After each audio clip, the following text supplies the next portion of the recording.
Bien voilà ce parti, fidèles internautes de Congo Live Télévision, merci de renouveler votre confiance à votre chaîne qui vous informe à temps réel. Et aujourd'hui nous sommes venus voir un citoyen congolais et c'est un coordonnateur d'une plateforme qui réunit des organisations de mouvements citoyens. Nous allons parler de la taille du gouvernement qui fait couler beaucoup d'encre et de salive dans l'opinion congolaise. L'on se demande est-ce que le président Félix Tshisekedi arrivera à assigner les objectifs assignés au départ, toutes les promesses faites lors de sa campagne électorale, avec cet accord conclu avec le Front commun pour le Congo, cet accord tant critiqué, vivement critiqué en dernier par la lutte pour le changement, Lucha, qui a publié un communiqué dimanche 4 août dénonçant la taille du gouvernement. Ce communiqué intitulé « Les richesses nationales ne sont pas un gâteau ». On se demande pourquoi c'est intitulé et est-ce que peut-on espérer au slogan « Le peuple d'abord ». Nous en parlons avec Maître Justice Tchakona, qui est coordonnateur de l'IREG, une plateforme qui réunit des organisations de mouvements citoyens. Maître Justice, bonjour et bienvenue. Bonjour Lionel, bonjour aux fidèles téléspectateurs. Alors, Maître Justice, il y a la taille du gouvernement qui ne cesse d'effrayer la chronique. Il y a les organisations de la société civile qui demandent au chef de l'État de réduire la taille. Elle est également critiquée par des mouvements citoyens. À votre niveau, peut-on espérer à l'atteinte du slogan « Le peuple d'abord » tout au long de ces quinquennats ? D'abord, avant tout, je voudrais qu'on rappelle ici que la plateforme LIREG, au lendemain de la nomination de l'actuel Premier ministre, avait adressé une lettre à M. Ilunga Ilunkamba par rapport aux attentes des jeunes, par rapport aux attentes de la société, quant à la formation de son gouvernement. Dans cette lettre, il était question de rappeler que pour que le peuple puisse voir les changements tant attendus après les élections du 18 décembre 2018, du 30 décembre 2018, allais-je dire, il ne faudrait pas que ce soit un gouvernement qui répète les mêmes défaillances par rapport aux différents gouvernements qui se sont succédés dans le système antérieur. Il était aussi question de demander que dans la composition du gouvernement, qu'on ne revoie pas les figures qui ont brillé dans la mauvaise gouvernance, qui ont brillé dans la corruption, dans les détournements et qui ont failli à offrir au peuple congolais les politiques publiques qui sont à même de transformer du point de vue de la qualité leurs conditions de vie. Nous avons dressé cette lettre, c'était au mois d'avril, je crois. Et nous attendons, nous sommes restés en attente pour voir ce sera quoi finalement. Ça a pris le temps que ça a pris. Avec les prémices, vous avez vu l'accord conclu entre les deux alliés, cet accord qui nous donne déjà un gouvernement de 65 membres qui sont déjà, je dirais, les prémices de ce qu'on aura à découvrir. Voilà pourquoi j'ai rappelé cette lettre-là pour souligner que le gouvernement devrait servir l'ensemble de la population et non un groupe d'individus par rapport à leurs imères ou à leurs attentes ou à leurs conventions qui ne sont que des faits privés, qui n'ont rien à voir avec l'intérêt général, l'intérêt communautaire du peuple congolais qui est le seul souverain et le seul propriétaire des richesses nationales. En deuxième lieu, il y a une question de droit qu'il faut se poser. La formation du gouvernement relève du droit constitutionnel congolais et l'exercice, l'organisation du pouvoir sont régentés par les dispositions de la loi fondamentale de la Constitution. Donc sans tergiverser par rapport aux divers articles qui peuvent être interprétés sur la question, je voudrais d'abord commencer par souligner l'article 105 de la Constitution, dans la section D du titre 4, qui dit clairement comment est-ce que le gouvernement doit être composé. Que dit cet article ? L'article s'arrête à dire que le gouvernement est composé d'un Premier ministre, de vice-premiers ministres, de ministres et les cas échéants des vice-ministres. Voilà l'essentiel de l'alinéa premier de cet article.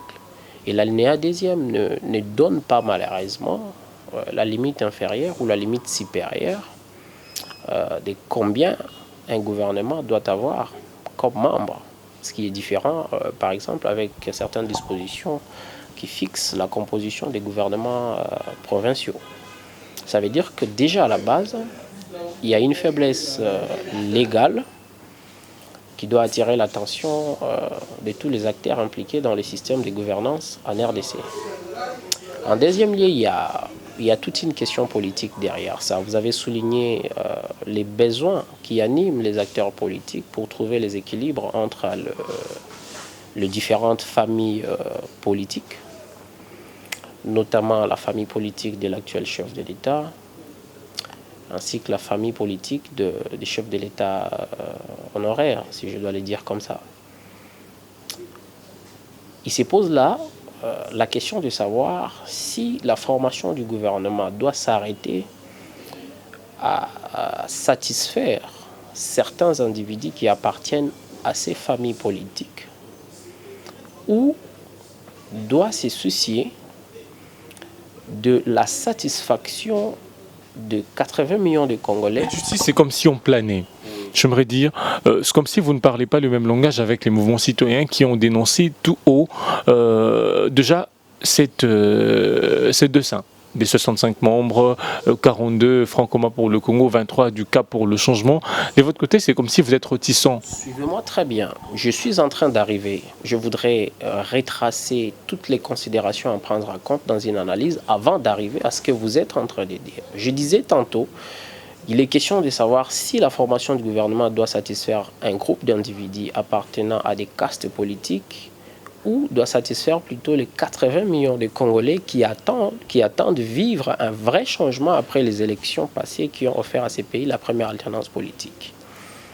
Considérant cela, j'ai de bonnes raisons de penser malheureusement que le nombre arrêté dans la configuration du prochain gouvernement reflète beaucoup plus les aspirations d'un groupe d'individus, si bien qu'il faut se demander si nous ne sommes pas là en train de vivre la loi de la démocratie qui appartient désormais à une minorité qui veut se mettre dans des conditions favorables au détriment d'une grande majorité souveraine que le peuple congolais qui attend des politiques publiques gouvernementales capables de modifier ses conditions de vie. Et donc, les deux familles politiques se sont accordées sur un nombre très élevé de membres du gouvernement. Ça augure clairement que nous aurons une institution de plus qui sera d'abord budgétivore, s'il faut considérer les enveloppes salariales qui sont prises en compte pour payer non seulement ces membres du gouvernement, mais aussi et surtout le membre de leur cabinet. Et vous voyez, vous serez d'accord avec moi, c'est un petit groupe qui sera aux anges avant que le peuple ne soit en mesure de connaître réellement quelles seront les retombées d'un tel gouvernement par rapport à ses attentes, par rapport à ses besoins qui sont largement insatisfaits jusqu'aujourd'hui. Ce qui me pousse à accepter l'idée selon laquelle on devrait se demander si les richesses nationales appartiennent réellement à tous les Congolais ou à un petit groupe d'individus qui s'arrogent le droit de vivre dans les meilleures conditions que les autres. Justice, que répondez-vous à ceux qui estiment que ce taille a été mis en place vu la dimension démographique de la République démocratique du Congo avec une population de plus de 80 millions d'habitants, vu des millions 345 000 km² aussi. Là n'est pas le problème.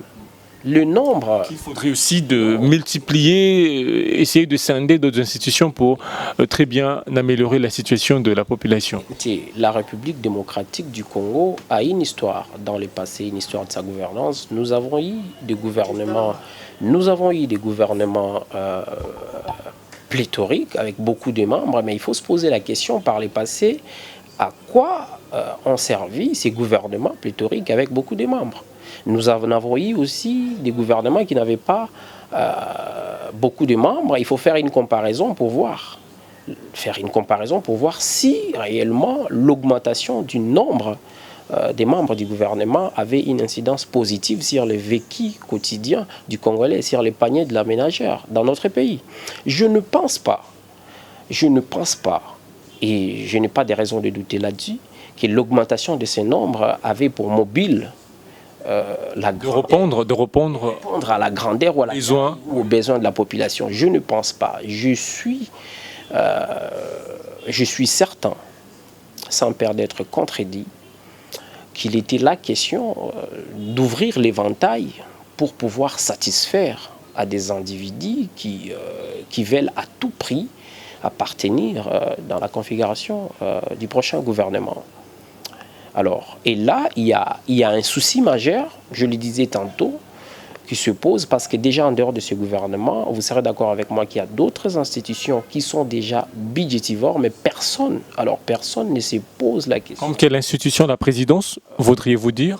Je ne voudrais pas me verser dans des polémiques, je parle des institutions. Mais c'est ce qui se raconte, que la présidence a déjà consommé 85% de budget alloué pendant le 6 mois. Dès lors que ces statistiques sont véridiques, il y a lieu de s'interroger comment faire pour améliorer la situation. Mais vous avez entendu parler de ça quand même? Vous avez entendu parler de ça? Évidemment, ce sont des informations qui circulent. D'ailleurs, aujourd'hui, nous sommes en train de mener des analyses pour pouvoir prendre position au sein de la plateforme Lyric par rapport à cette question. Mais avant tout, nous devons en finir avec nos analyses. Je disais donc que nous avons une multitude d'institutions qui sont pléthoriques, qui rassemblent beaucoup de gens, beaucoup de militants, beaucoup de gens qui appartiennent à des forces politiques.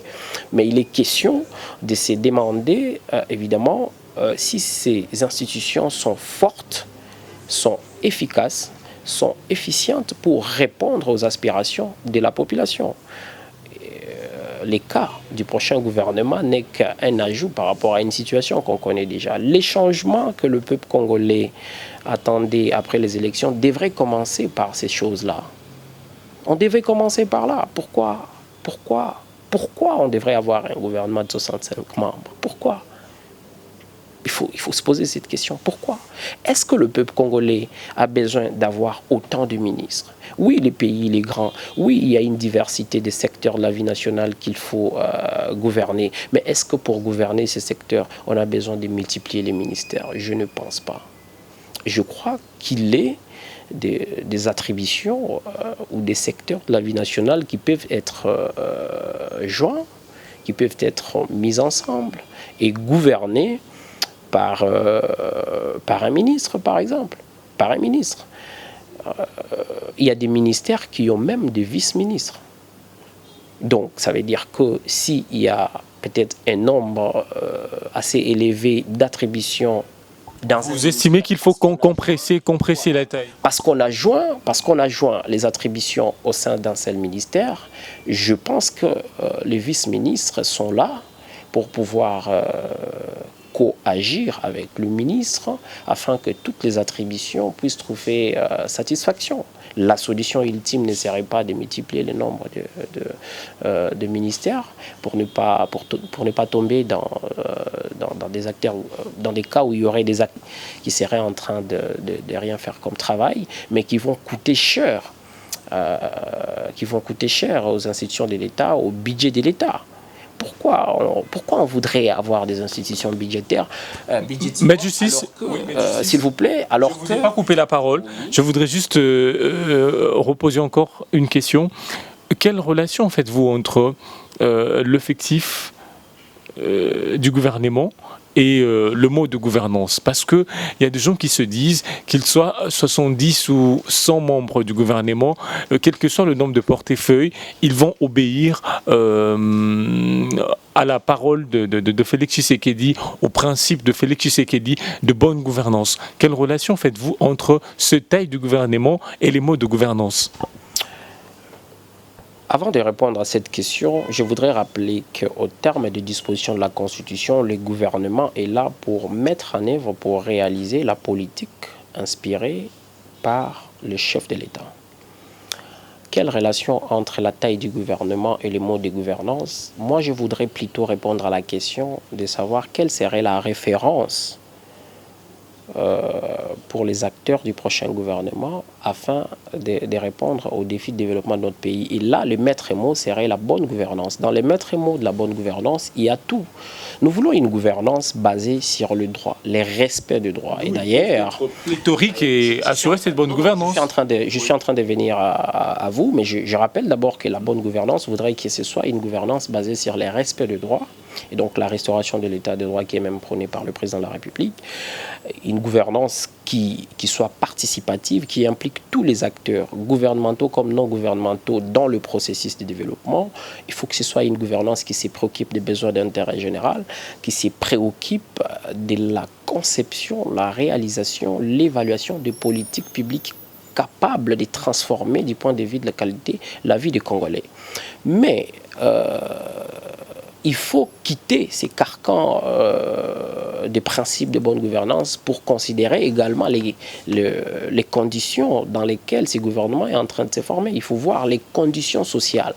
Les systèmes de gouvernance doivent varier d'un pays à un autre en tenant compte des réalités locales. Quelles sont les réalités de chez nous? Nous avons un budget de combien de francs congolais ou combien de dollars pour qu'on s'arroge le droit de former un gouvernement de 65 membres. Il faut se demander, il faut tenir compte des réalités de notre pays. Quelles sont les réalités de notre pays? Est-ce que notre budget est à mesure de supporter toutes ces fortes dépenses? Mais le président avait promis un budget de 80 milliards de dollars américains. Écoutez, vous avez bien dit que le président avait promis, moi je préfère dire que le président avait pris un engagement de hausser le budget de l'État congolais à 80 milliards. Mais ça n'est pas le cas aujourd'hui. Le président part d'un point de départ et c'est un processus. Mais pourquoi commencer à augmenter les dépenses seulement au niveau des institutions publiques aujourd'hui, alors que la priorité serait de répondre aux besoins socio-économiques et culturels de la population? Je pense qu'il n'y a pas de raison aujourd'hui, alors que les billets environnent encore les budgets environnent encore les 5 milliards les 5 milliards. Il n'est pas opportun, il n'est pas efficient de vouloir aujourd'hui avoir un gouvernement pléthorique. C'est pourquoi je dis qu'on ne peut pas se permettre de dire que ça ne sert à rien qu'on ait 100 ministres. Non, il faut se référer aux réalités, aux urgences dans notre pays aujourd'hui. Quelles sont les urgences? Est-ce que les urgences, c'est de faire en sorte que les acteurs politiques les plus exigeants se retrouvent dans le gouvernement, ou c'est d'avoir un gouvernement, même petit en nombre, qui soit efficace pour répondre aux besoins du Congolais? Moi, je proposais tout à l'heure, je le disais, qu'on pouvait scinder des ministères, scinder des attributions. Pourquoi éclater les attributions? Pourquoi avoir beaucoup de gens et tomber dans des situations où on aura des gens qui sont payés mais qui ne travaillent pas évidemment pour satisfaire les besoins des Congolais? Ça ne sert à rien. Donc vous n'aspirez plus au changement tant promis par le président? Il y a des raisons, il y a des raisons de croire, mais il y a également des raisons de douter. Non, sur base de ce que l'on vit aujourd'hui, est-ce que vous aspirez tellement? Écoutez Lionel, il y a des réalisations que nous avons constatées depuis l'avènement de l'actuel chef de l'État qui nous permettent d'aspirer, de croire à un changement. Mais il y a aussi des gestes, il y a aussi des actes qui sont posés qui remettent le doute à nous. La libération, par exemple, pour ne prendre que ces cas, la libération de certains acteurs politiques. Ce sont des signaux forts. Ce sont des signaux forts. Les différents discours des chefs de l'État pour la lutte contre la corruption, ce sont des signaux forts. On devrait continuer sur cet élan. Vous avez commencé cette émission en rappelant les slogans « Le peuple d'abord ». S'il faut qu'on se préoccupe du peuple d'abord, est-ce qu'il y a une cohérence entre le peuple d'abord et la quête d'embarquer beaucoup d'acteurs politiques dans le gouvernement pour que ces gens puissent s'enrichir? On va se poser la question, quelle différence entre les systèmes du passé et les systèmes actuels? Pourquoi 65 ministères? À part la proposition qu'on fasse une jonction, j'allais dire, de différents ministères ou de différentes attributions pour réduire le nombre de ministères, si tel n'est pas un cas envisageable ou possible, j'irai même plus loin. J'irai même plus loin pour proposer que si l'on veut maintenir les slogans « le peuple d'abord » avec un gouvernement pléthorique, alors que le Premier ministre, en connivence avec le Président de la République, soit courageux pour prendre des mesures qui auront pour conséquence de réduire le taux de rémunération des acteurs gouvernementaux. Maître Justice, s'il vous plaît, vous avez dit qu'il y a de raisons qui peuvent vous pousser à croire au changement, mais également vous doutez de certaines choses que l'on vit actuellement. Je voudrais dire ceci. Vous avez évoqué le discours du chef de l'État, des différents discours animés à l'étranger qui sont des signaux forts. Mais il y a une chose qui se passe à travers le média lorsque l'on voit la présidence faire de dépassements budgétaires, lorsque l'on voit de noms qui sont tout autour du cabinet du chef de l'État qui sont en train de dilapider l'argent en achetant de parcelles de part et d'autre. Vu tout cela, vous êtes toujours optimiste au changement? Vous révélez à ce que j'avais dit tantôt. Je vous ai dit tantôt qu'il y a des actes qui sont posés, qui sont une lueur à l'espoir, qui sont des signaux forts qui permettent au peuple... Non, mais ces actes que je viens de citer sont des actes perceptibles. Oui. Donc, en même temps, il y a des gestes et des actes qui sont posés qui inquiètent. Voilà pourquoi on ne peut pas se permettre d'être totalement optimiste aujourd'hui. Ces inquiétudes ne vous disent rien, c'est ça? Il y a lieu de se poser des questions et de commencer à interpeller. Et c'est le travail que nous faisons aujourd'hui. Ces inquiétudes nous poussent à interpeller aujourd'hui. Les propositions que nous mettons aujourd'hui sur la table des gouvernants, c'est par rapport à toutes ces inquiétudes. Je vous ai dit tantôt qu'on devait réduire le nombre de ministères. Et si ce n'est pas possible, alors réduisons. Décidons ensemble pour l'intérêt du peuple d'abord, réduisons la rémunération des ministres et des vice-ministres si on veut garder un homme pléthorique. Parce que tous ces gens qui viennent de différentes familles politiques, lorsqu'ils prennent l'audace de parler devant le peuple, ils prétendent tous aller au gouvernement pour servir le peuple, n'est-ce pas? Alors s'ils veulent servir le peuple, ils ne vont pas se fâcher, ils ne seront pas déçus si jamais le président de la République, en collaboration avec le Premier ministre, décidait de réduire la rémunération. Justice, nous courons derrière le temps. Vous êtes de l'IREC qui regroupe en son sein plusieurs organisations citoyennes.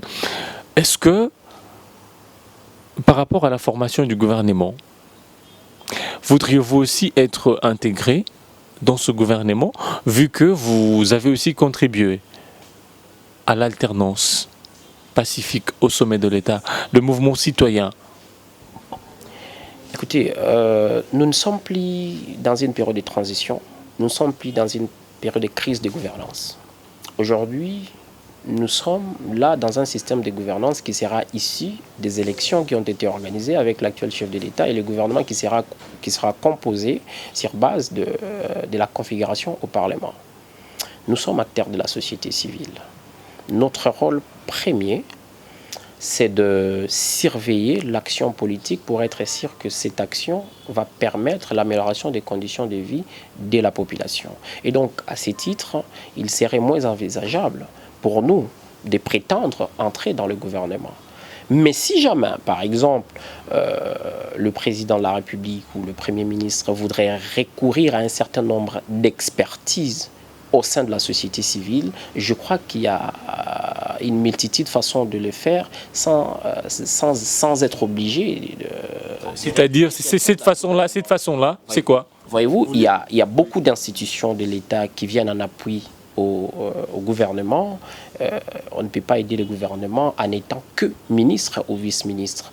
Il y a plusieurs façons de venir en aide au gouvernement à travers les institutions d'appui à la gouvernance démocratique dans notre pays. Et je crois que le chef de l'État ou le Premier ministre ont une assez longue marge de manœuvre pour savoir comment recourir à des expertises que nous avons au sein de la société civile. J'allais comprendre si nous étions dans la transition. Vous en voulez indirectement?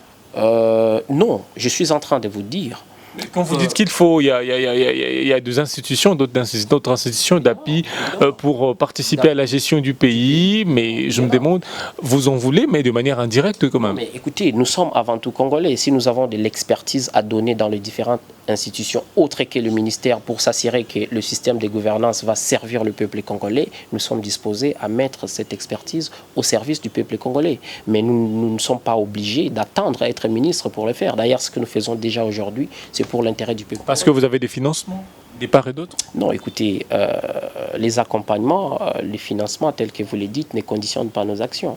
Vous êtes là aujourd'hui, est-ce que vous voyez un partenaire, un bailleur de fonds à côté de vous? Est-ce que vous avez... Sans financement, Voilà. vous sauriez réaliser toutes les actions que vous le faites? Écoutez, ça fait 10 ans aujourd'hui que l'IREC existe, ça fait 10 ans que la plateforme l'IREC encadre les jeunes pour une participation citoyenne responsable. Moyennant? Et je ne pense pas que dans les 10 années, nous n'avons fait ces choses-là seulement parce qu'on avait des bailleurs de fonds. Peut-être qu'ils sont venus à la 9e ou 10e année. Mais demandez-vous, depuis que nous sommes jeunes, étudiants depuis 2008, 2006, 2008, jusqu'à arriver aujourd'hui, est-ce que les bailleurs de fonds étaient là? Nous le faisons parce que nous sommes patriotes, parce que nous sommes citoyens, consciencieux, responsables et soucieux du développement de notre pays. Merci beaucoup, Maître Justice. C'était un réel plaisir de vous avoir sur notre plateau. Je vous remercie et merci aux téléspectateurs. Voilà, très chers internautes de Congo Live Télévision, nous sommes arrivés à la fin de notre entretien. Nous avons échangé avec le coordonnateur de l'IREC qui est en anglais. Donc cela veut dire une plateforme qui réunit en ce sein des organisations citoyennes. Donc le Lucha, les Etcha que vous voyez, donc ils sont regroupés dans l'IREC. C'était un réel plaisir d'en parler avec lui. Merci beaucoup, merci à l'équipe technique qui m'a accompagné. Merci également à mon 2G. Et le prochain rendez-vous